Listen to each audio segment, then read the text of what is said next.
So that's why I say objection handling is probably one of the most important skills that you're going to need as a real estate agent when you're doing your day in, day out work.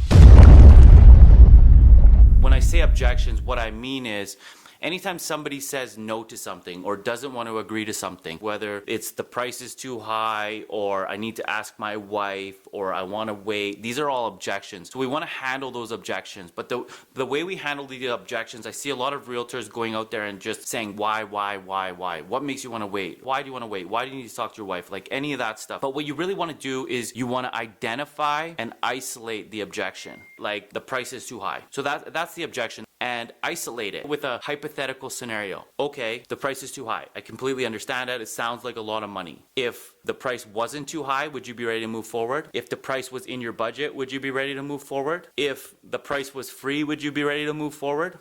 If the answer is anything but yes to that question, then that's not the real objection. Or they have other objections as well. Well, yeah, if it was free, I'd be ready to move forward, but I still need to ask my wife. So that's not the price was not the true objection, or it was not the only objection. So you want to identify and you isolate. Identify, I need to ask my wife. Isolate with a hypothetical. Okay, I completely understand. I would never make a decision that I didn't ask my wife first, especially one of this magnitude. Let me ask you this. If your wife was here right now and she told you to pull the trigger and she said this is a great idea, if you got your wife on the phone and she said that she wanted to purchase the product, would you be ready to move forward? If the answer is anything but yes, that's not the true objection, because you've isolated that objection with a hypothetical. So if there's anything but yes, well, if my wife says yes, then yeah, I'd be ready to move forward. Boom. Okay, great. So now you've got the real objection. So let's get her here. Solve it. Use logic to solve the problem. Now you're getting into the negotiation there and you can solve the problem.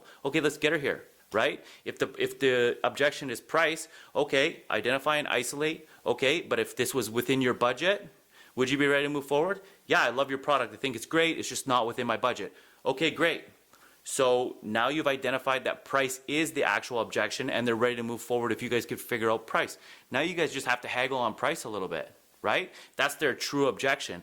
But then the price one's really tough because there's a big difference between cost and value. So the cost of something is the price tag. It's what the product actually costs. So if you have a t-shirt and the t-shirt is $30 and you have another t-shirt and the t-shirt is $25. So the cost of the $30 t-shirt is higher. But what is the value? You need to know the value. If the one for $25 is going to fall apart and rip and the stitching is going to fall out within 3-4 months, then what is the actual value of that t-shirt? Same thing with the $30 t-shirt. If that thing's gonna last you 3 years, going through the wash a million times, then the value of that product is much, much higher than the one that has a lower cost. So as real estate agents, we should always be focusing on our value. What is our value proposition? What are we doing that sets ourselves apart from the other real estate agents in our market? In our market, it's like 3,000. So how do you differentiate yourself? How do you show people your value, right? Or are you that t-shirt that's going to fall apart in 6 months? You better have a value proposition, because if you're not relying on your value proposition, then you're going to have to be cutting your commissions all the time, because that's the only way that people are going to go with you, because the other realtors are more valuable, right? And don't just say I do professional photography and I put the property on Marketplace, or I have a big sphere of influence, or I do open houses.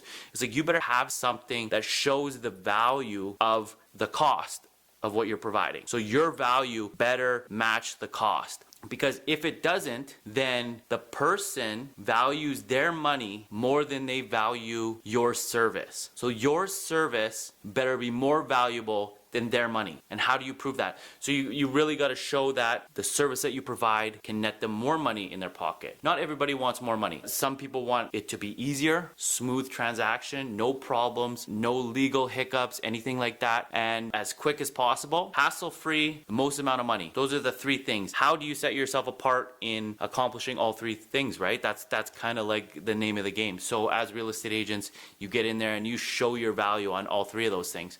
And these people are your clients, you've built rapport, and just asking them, like, what are your expectations of a real estate agent? What's really important for you in the home selling process, in the home buying process, right? Not everybody is going to tell you the most important thing to them is a good deal. Sometimes it's going to be in our crazy market here. You never know with the multiple offer situations. They just want to not be in competition. They just want to go out and look at a house and not have the rug pulled out from underneath them, right? So focusing on what's important to them, and then you be that person for them. Because in the real estate industry, it's so multifaceted. We're inspectors and lawyers and designers, you name it. We do everything. And so really helping these people, and if we can't help them with what's important to them, then find somebody that we partner with